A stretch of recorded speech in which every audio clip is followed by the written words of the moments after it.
Search करें अवामी news. मुल्क भर की ताज़ा तरीन खबरों से बाखबर रहने के लिए सब्सक्राइब करें हमारे चैनल को और बेल आइकन ज़रूर दबाएं।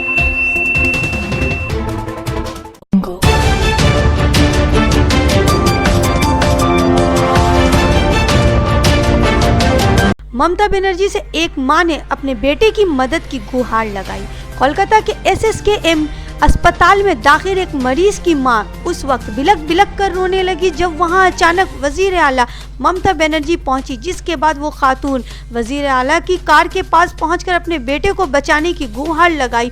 और इसका नतीजा है कि ममता बनर्जी की हिदायत पर डॉक्टरों की टीम ने मरीज की निगहदाश्त शुरू कर दी। बताया जा रहा है कि दाखिल मरीज लड़के की उम्र करीब 12 साल है और वो पैर के जख्म से परेशान है। यहाँ तक कि अगर इस पर फौरी कार्रवाई नहीं की गई तो इसके पैर भी काटने की नौबत आ सकती है।